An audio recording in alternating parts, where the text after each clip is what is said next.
Welcome to TTV News. I'm Brandon Hubbard.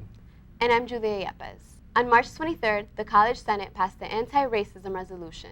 The resolution outlines actions that the college will take in order to become a more inclusive environment. On April 9th, there was a signing ceremony that took place in the Seymour Union.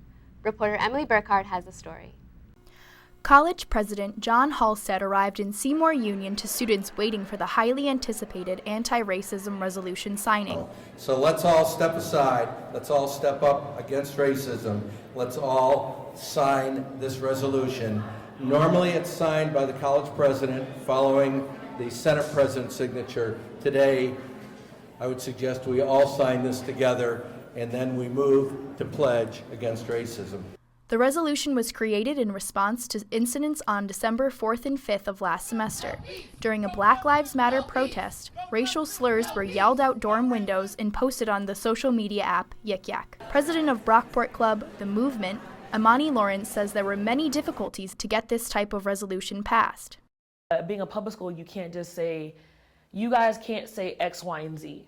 You get sued for that. We have gotten sued for that. So what the purpose of it was to create institutional changes that create a more inclusive atmosphere and express the fact that although we can't kick you out for saying some of these things, we're not going to tolerate them either. We're not going to encourage it, that type of thing. President-elect of the College Senate, Allison Parker, chaired the committee that wrote the resolution. Parker sees this resolution as a step in the right direction. Yes, I'm very excited that we have a joint anti-racism resolution, that we've made a strong statement, but that it's not just a statement of our anti-racist resolutions and values, but that it has specific points of action. It's been a long road to the signing, but Lawrence is satisfied with the progress so far. I think it's enough for now. And I feel like, the movement is going to be staying around, so any of those extra things we'll be able to push for. But as an institution, that resolution saying, as an institution, here are the things we're going to work on. And I feel like that is a good enough stance from the college's standpoint. Reporting for Channel 19 TTV News, I'm Emily Burkhardt. Thanks, Emily. It's so good to see Brockport making changes to address the racial conflicts on campus. Now, going right into another event sponsored by the college. Out of the Darkness is a foundation that joins students across the country to spread awareness on suicide prevention. The foundation does this by holding campus walks with different colleges. On April 11th, Brockport held their campus walk. It was a cold spring day, but students, faculty, and alumni still came out to support the cause. Even some friendly canine companions showed up. Before the walk, participants let go of balloons with special messages on them for loved ones. Brockport alum Chastity Palermo was one of many who walked for a friend. Yeah, my best friend committed suicide in June of last year. So this is my first attempt to kind of make some meaning out of that. While some walked for a loved one, Erica Pindle says that she walked for herself. But I've suffered with depression for a long time, so I want to do something that meant something to me this time. I liked it. It went by fast, and I like how they had raffles and music and everything. I liked it. Suicide takes over 40,000 lives a year, so it was good to see such a great turnout for such an important cause. We'll be right back with world news, the 7-day forecast, and after, an announcement that everyone has been waiting for. When I came to college, I thought I knew what I wanted to do. But as the time went on, I realized I had no idea and started panicking because I had no idea what I wanted to do with my future. I tried this and that, but had no luck. But Brockport made it easy to get involved, gain experience, and gain knowledge with all their different options, and before I knew it, the panic was gone. Because of Brockport, I was able to find what I was passionate in, and also give me the strength, courage, and confidence to excel and get a jump start into my career. I'm Sean Swanson, and I attend the College of Brockport. Welcome back. Now for world news. 300 U.S. paratroopers arrived in western Ukraine this week to train the Ukrainian National Guard. Kremlin spokesperson Dmitry Peskov says the presence of U.S. soldiers could seriously destabilize the region. The U.S. and NATO are accusing Russia of backing Ukrainian separationists. A video of a chemical attack on Syria brought the UN Security Council to tears this past week. In the footage, a number of doctors failed to revive 3 small children. The toxic chlorine attack occurred just weeks after the Council approved a resolution banning chemical use and threatening to use military force if it continues. Iraq officials say fugitive militant leader Izzat Ibrahim al-Dori has been killed.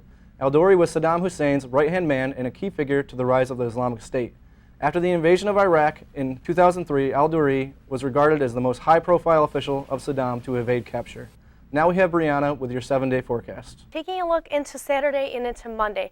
Our next best chance will be Monday for showers as this low pressure system makes its way eastward into the area. And then, like I said, Monday seems to be our next wettest day of the week. And then, as you can see, early next week, it does seem rather unsettled. So for much of the week, there is a chance for rain showers for much of the week, and that is coming from this low pressure system. That's going to push down and bring us our next best chance for rain showers. And then taking a look at the rest of the week, Friday and into Saturday and the rest of the weekend, really, they are looking beautiful. So like I said, whether you're heading out to Eagle Day or if you have any weekend activities that you're planning on doing, this weekend is the perfect weekend to do it. With temperatures ranging around Friday, Saturday, right around the mid to upper 60s, and then Sunday we're going to be a little bit cooler. Just a heads up for Friday and into Saturday though, cloud cover at night is going to be very minimal, so keep an eye out for those colder temperatures at night. But for the rest of the weekend, we should remain mostly dry and really full of sunshine. And then, however, heading into Monday, like I said, that's going to be our next best chance for precipitation and showers. And really, it's going to be the same story heading into the week, as we'll remain very unsettled with temperatures ranging from the low 60s all the way down to 49 on Thursday. So we will be cooling down. Now back to them in the studio. Thanks, Brianna. Now for the news that everyone's been waiting for. For those of you who haven't heard yet, the bridge to Drake Memorial Library is now open. The original plans were to have the bridge available before the students return from winter break. Students are happy for the faster walk, but with summer weather, many may prefer to walk through campus. Along with the bridge renovation, Brockport is also constructing a new rooftop garden called the Drake Allen Plaza. The plaza has been under construction since early last summer and is expected to be finished fall 2015. With renovations still underway, the rooftop remains open and available to use. We'll be right back with our new segment, Professor Spotlight. Girls at this school are such sluts. It's almost too easy. Who wears a short skirt to class in the winter? Desperate much? Shout out to the girl in the skirt. That isn't letting the code bring her down. You go, girl. Welcome back. This week for Professor Spotlight, reporter Claire Quinn sat down and interviewed Delta advisor Jim Georger. Jim Georger, a recruiting coordinator and Delta College advisor, is retiring at the end of this semester. We sat down with him to find out about his involvement with Delta and what he will miss most. Well, it started 15 years ago when I was still working at Kodak. I had come across the resume of a Delta student who was looking for an internship. And what I did was I contacted her because I thought I had a possibility at Kodak for her. And then when she came on board and worked in my office on a project for me, she told me about Delta and I was interested in it, so I came out to see Sandra and Nancy Haywood for a visit.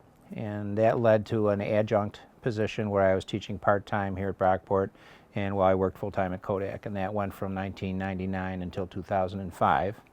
And then in 2005, I retired from Kodak, and there was a full-time position open here in Delta, and Sandra picked me for it, so that's been the last 10 years. My favorite aspect of the job, I think that would be working with students one-on-one with academic advisement, and also working with students around choosing careers and majors and brainstorming internship opportunities. So the advisement is definitely the part of it that I enjoy the most. When I work with students now and I understand the load that you're under and the projects you have to do and the difficult courses that you have, I think it's one of my overriding sentiments is one of admiration, that students today have so much to do and so many things to think about and worry about that it's easy to try to be helpful and to enjoy the interface. Enjoying students be successful in their careers and have successful projects and grow is just a really, really gratifying thing. But I'll miss emails and writing letters of recommendation and just talking with students and doing advisement. It's, to me, the best job in the world. It is the perfect retirement or after Kodak job for me. Perfect. Jim plans on hitting the road in an RV with his wife after retirement. Thanks, Claire. Now moving on to Brockport's annual St. Baldrick's event. On April 10th, St. Baldrick's came to the Seymour Union. Participants shaved their heads to raise money for childhood cancer research. Event coordinator Elena Zambito says why she brought the event to Brockport. Well, I worked with a lot of kids with cancer when I was doing an internship for medical. I want to go to medical school. And one of my friends actually had leukemia when she was younger and talked about St. Baldrick's event that she had gone to. And when I looked at the organization, they offer host events so that you can pick one up and host wherever you want to. So we decided to pick one up and started it, and the first year we raised $10,000. And so since then, we've just kept it up and kept it moving through the Brockport campus as long as I've been going to school here.